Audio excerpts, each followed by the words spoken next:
Welcome back, guys. Thanks for coming back. I'm going to start this one off with an apology. Somehow I'd managed to disable the comments on all of my previous videos thanks to my YouTube expertise.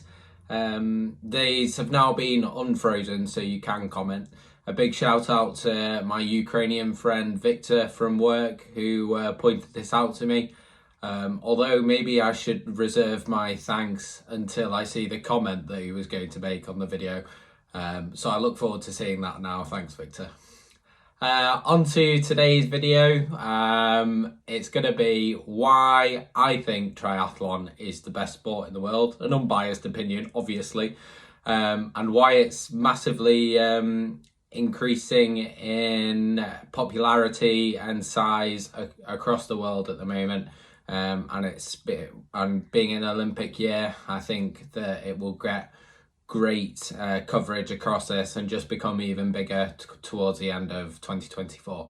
So point one is going to be reduced strain on your body. So I think this is most applicable to just running, in the fact that the amount of miles to become a good runner, and if you wanted to run 7 days a week, the amount of strain that puts through your body is just unsustainable for a lot of people. I've certainly found it. I know a lot of other people have as well, picking up Achilles tendinopathy and Achilles tendonitis, and then with ligament issues in your knees. If your running gait is slightly off, and you're running 5 or 6 times a week, then you won't be able to do that for a long period of time. And that's why I think triathlon's just brilliant. If you love your running, you can sustain that to a good level, but also introduce cross training, which is fantastic for longevity in the sport. The strength work on the bike only complements your running, really. And the all-round fitness from your swim without the load being put on your body.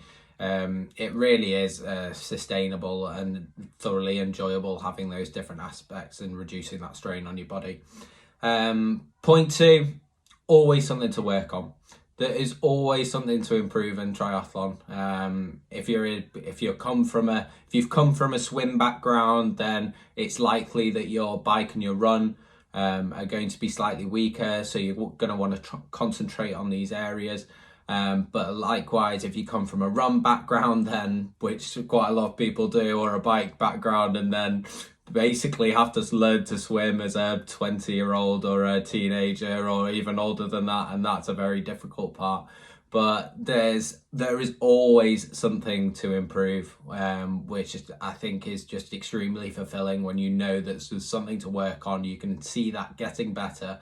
It's a great part of the sport. It's an extremely flexible sport, actually.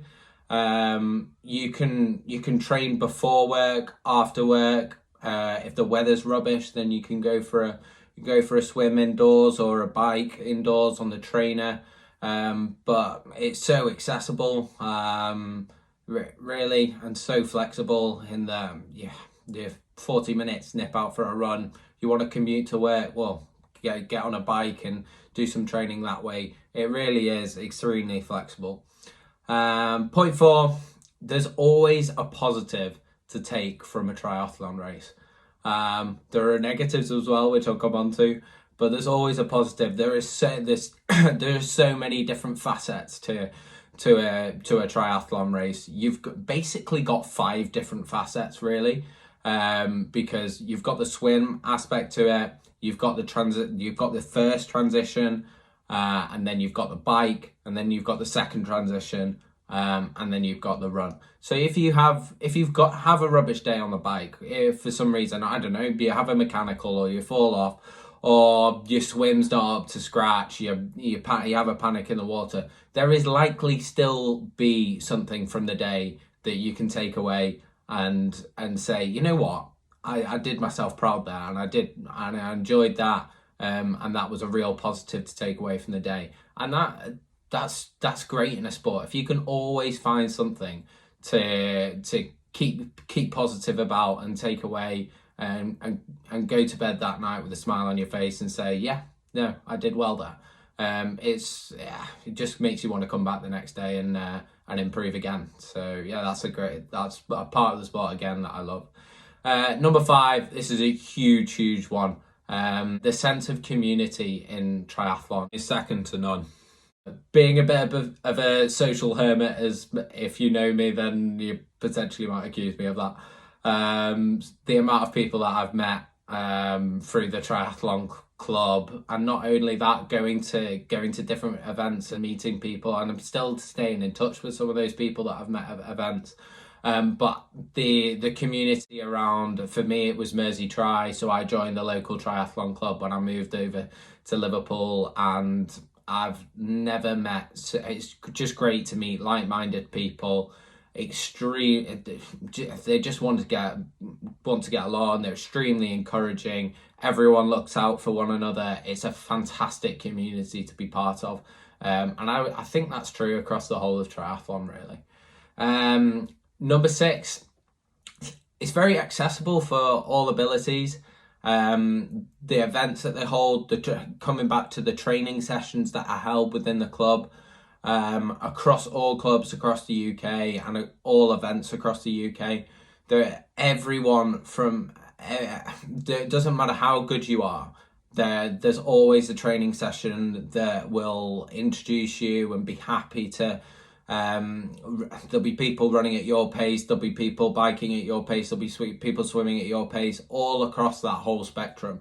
So it's really easy to get into and to meet people who are at the stage that you are. Number 7, probably a bit of a controversial one, but I think it's true. It can be as cheap or as expensive as you really want it to be. A lot of people say, oh, triathlon, that must be an unbelievably expensive sport. And no, I don't think that's true. Certainly myself, I haven't made it. I don't really have the ability to make it an extremely expensive sport. What are the fundamentals things that you need to start triathlon? You need a pair of trainers. I would say that 95% of the people watching this have a pair of trainers. You need a bike. I haven't bought a bike new. I've bought 2 bikes now, both of them off Facebook Marketplace secondhand, which I think is a good place to start to look for a bike, and you don't need to pay these prices that bikes are at now. It's absolutely outrageous, and a couple of kilos that you're paying for carbon fiber it's really not worth the extra 2, 3, 4,000 pounds. Pick up a second-hand bike from somewhere just to get you started, and that is absolutely good enough, and you can do extremely well with that. And then number 3, a wetsuit. Again, can pick these up at a reasonable price from some stores or pick them up secondhand. So I really don't think it's an expensive sport. You can make it expensive, and you've got to love some of the fancy kit that's out there, and that is a draw of the sport as well, to look at the sort of cutting edge technology that's being brought in on the bike and on the swim and in carbon plated running shoes. So absolutely, if you love your kit, which I'm not gonna lie, I do love my kit, then absolutely you can spend quite a lot of money on some fantastic new technology, but equally you don't have to get into the sport.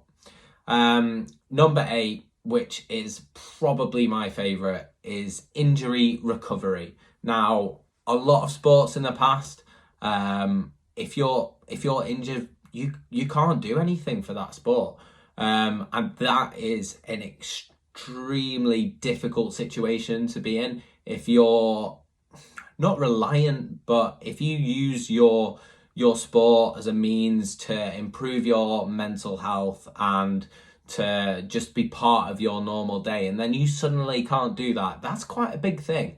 But with triathlon, there's always, it doesn't matter what injury you've picked up. Usually, I'm broad brushing this slightly, but usually there is something that you can improve and train on with pretty much most injuries that you pick up. You've got a shoulder injury, well, guess what? You can't swim, but you can work on your bike and you can probably work on your run as well. You've got a knee injury.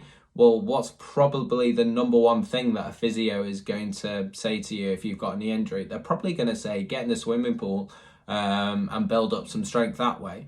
Got lower leg issues, then you're going to want to swim. So it's so brilliant to be able to still do all the different aspects of the sport with injuries that you pick up that might knock your mental health or fitness otherwise. That's not the case in triathlon. Number 9, it utilizes all of your body. There are many sports out there that are very specific to different types of fitnesses, whereas triathlon, it is pretty much every sinew of your body is used in triathlon, and I think that's an extremely healthy way to have your favorite sport, and also it's great for overall fitness, really. And then final point is life expectancy. I would say that there is now proven to be a strong correlation between cardiovascular fitness and life expectancy. And triathlon is a brilliant sport for increasing your cardiovascular fitness across all different types of cardio, utilizing all of your body. So I think that's a pretty decent summary of the sort of 10 best aspects of triathlon. If you've got any more, then drop those in the comments down below, which you can actually now comment on, so apologies for that. Anyhow, thank you very much for listening. Like, comment, subscribe, and I'll see you next time. Thanks all. Cheers.